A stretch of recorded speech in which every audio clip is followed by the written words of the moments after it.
¿Qué tal? Buenas tardes, mi nombre es Carmen Aceves y trabajo en el Instituto de Neurobiología, soy investigador titular C y nos dedicamos a analizar los efectos del yodo en diferentes tipos de cáncer.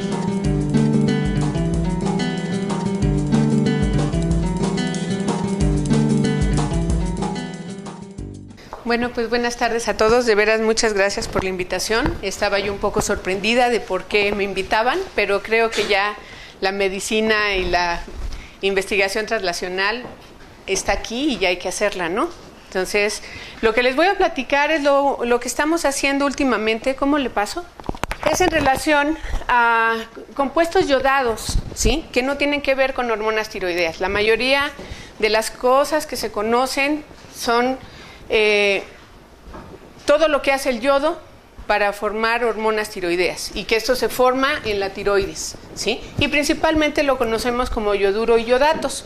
Todos nosotros sabemos que la sal está yodatada y está yodatada porque se requiere un mínimo de yodo. El yodo es un micronutrimento muy escaso en la naturaleza y hay que suplirlo, ¿sí? Sobre todo en las gentes o en los animales, en todos los seres vivos que viven lejos de las costas, ¿sí? Porque el yodo se va haciendo más escaso conforme subimos en la escala terrestre, ¿sí? Y entonces hay que suplirlo y por eso se suple con la sal, porque se supone que la sal llega a cualquier parte donde hay seres humanos, ¿no? Sin embargo, yo no les voy a hablar de este yodo. Este yodo está en forma de yoduro o de yodato.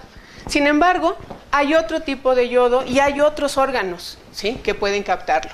Hay sitios extratiroideos que se conocen desde hace muchos años, como son la glándula mamaria, el ovario, el útero, las glándulas salivales, el estómago y la próstata, que se conocía que captaban este yodo, este yoduro, que se capta en la tiroides y allí se queda, ¿sí? Pero luego era sacado, era simplemente expulsado por estos órganos. Recientemente, a partir yo creo que de los 90s, se conoció que también había yodo en forma molecular y que se podía asociar a proteínas y a lípidos, y que este yodo molecular era captado por órganos parecidos, pero que tenía una dinámica diferente, ¿sí? Se podía asociar a lípidos principalmente, ¿sí? Pero curiosamente este yodo molecular no lo encontramos en solución en compuestos naturales más que en las algas marinas, ¿sí? Si uno quiere encontrar yodo molecular en la naturaleza, solo las algas marinas lo contienen. Las algas marinas tienen 30,000 veces más yodo que cualquier otro ser vivo, ¿sí? Y este yodo está en diferentes formas químicas, en forma de yoduro, de yodatos, pero también de yodo molecular, porque estas algas, la teoría es que cuando la Tierra empezó a cambiar a un ambiente oxidante, hubo necesidad de tener antioxidantes. Y los antioxidantes naturales tenían que ser compuestos muy sencillos y el yodo parece ser uno de estos compuestos antioxidantes, ¿sí? Y entonces las algas utilizan este yodo para poder neutralizar los radicales libres, ¿sí?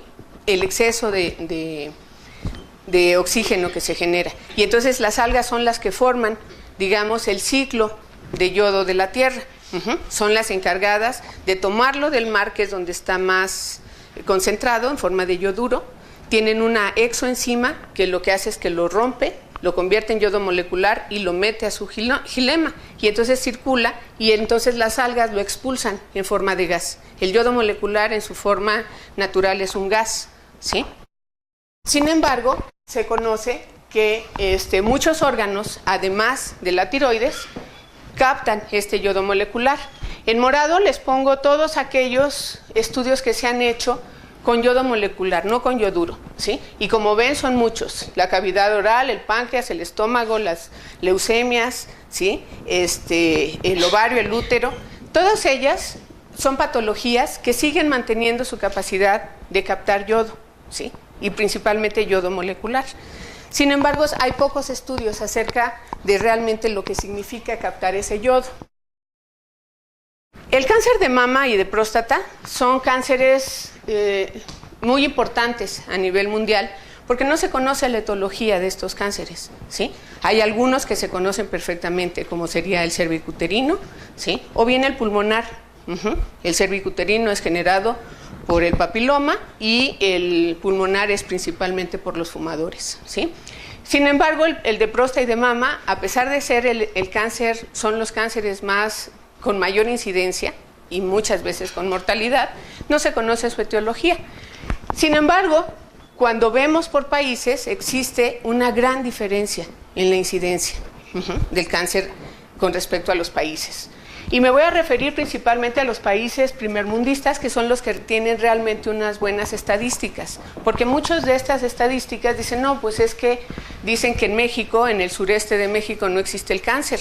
Y pues no, sí existe, lo que pasa es que no tenemos estadísticas que lo puedan demostrar.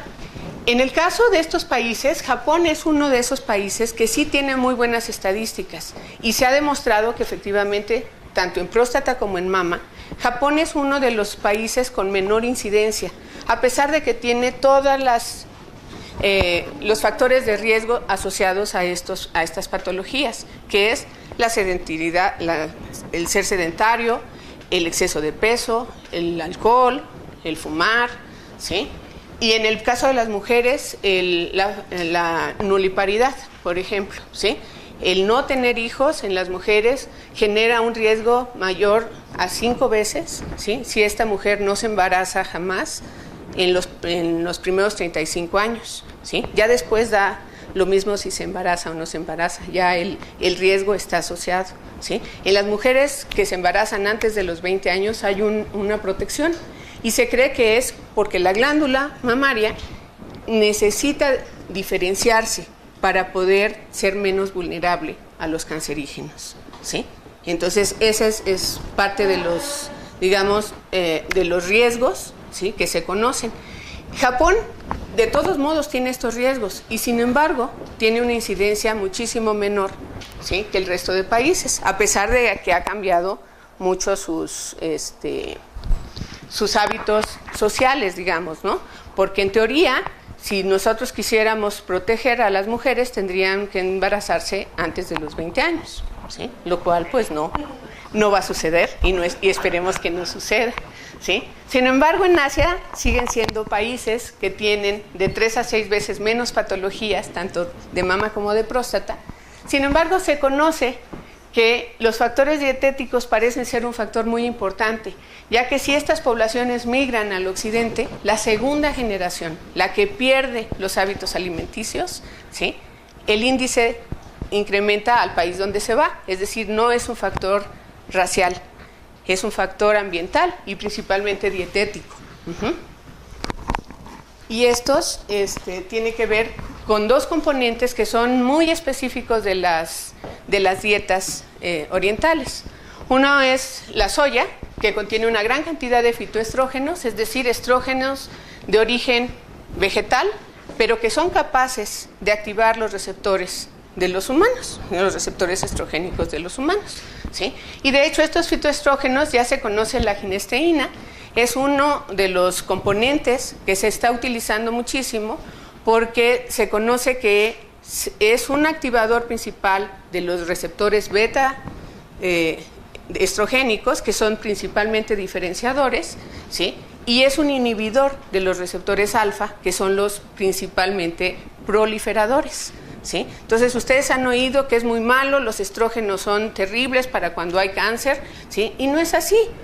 Realmente el estrógeno no causa el cáncer. El estrógeno lo que está haciendo es lo que hacen todas las células normales, es promover su proliferación, ¿sí?, y inducir su diferenciación, ¿sí? Y ahí depende del receptor al cual se está pegando, el alfa o el beta. Desgraciadamente, cuando la célula se vuelve cancerosa, ¿sí?, principalmente activa a los receptores alfa, es decir, los que promueven la proliferación, ¿sí? La ginesteína, entonces, por eso se está usando como un factor importante para poder tener las terapias de reemplazo en las mujeres posmenopáusicas, en donde permiten que efectivamente se sigan activando los receptores beta y mantengan sus huesos en buenas condiciones, su cerebro y demás, ¿sí?, y no active a los receptores alfa. Entonces es algo que es importante y que se está estudiando. Sin embargo, el otro digamos, componente que es específico de estas dietas son las algas marinas, ¿sí? Los japoneses, al igual que muchas de las poblaciones asiáticas, consumen las algas marinas como nosotros consumimos el chile, ¿sí? Le da sabor a su dieta. Lo consumen todos los días, ¿sí? Y es un saborizante de sus dietas. Y por lo tanto, como ya les había yo mencionado, las algas marinas contienen 30,000 veces más yodo, ¿sí? Que cualquier organismo vivo. Y por lo tanto, los japoneses consumen 25 veces más yodo que el occidente, ¿sí? Y sin embargo, no tienen patologías tiroideas asociadas a este exceso de yodo. ¿Y por qué no lo tienen? Pues porque este yodo, mucho de este yodo está en forma de yodo molecular, ¿sí? Que no necesariamente entra en las mismas condiciones como entra el yoduro, ¿sí? Se conoce que el yodo tiene, en términos generales, digamos, 3 grandes efectos. Es un excelente bactericida, todo el mundo conocemos el isodine. El isodine es el mejor bactericida que existe, se utiliza en todos los quirófanos y es yodo molecular. ¿Por qué? Porque el yodo molecular se une a lípidos y se une a los lípidos de las bacterias y las estabiliza y entonces las mata inmediatamente, ¿sí? También es un excelente antioxidante, ¿sí? Pero unido a aminoácidos es el inductor de diferenciación celular durante el desarrollo, que son las hormonas tiroideas, o es un regulador metabólico, que son las hormonas tiroideas cuando el organismo ya está adulto. Pero también unido a lípidos es un inductor de diferenciación y es un regulador celular. Y de eso nosotros vamos a hablar de eso, que es a lo que nos estamos dedicando últimamente. Aquí está, por ejemplo, un ensayo en donde nosotros estamos valorando la capacidad antioxidante del yodo. Este es el ácido ascórbico, que es uno de los principales antioxidantes típicos, ¿sí? Este es el típico, ¿sí? Uno de los mejores antioxidantes, ¿sí? Que existen. Y estas son los diferentes tipos de yodo. Aquí, este yodo es el yodato, es el que tomamos nosotros en la sal, ¿sí? Como ya está neutralizado, como es una sal, ya no tiene ningún efecto, ¿sí? En forma de yoduro de potasio, que es en forma de mix, que esto después saldrá cuál es el mix, que es una mezcla de yodo molecular y yoduro, una mezcla entre yodo molecular y ¿sí? Y el yodo molecular como tal, y como ven, el yodo molecular es hasta 20 veces más activo, ¿sí? que el mejor antioxidante natural, que es el ácido ascórbico.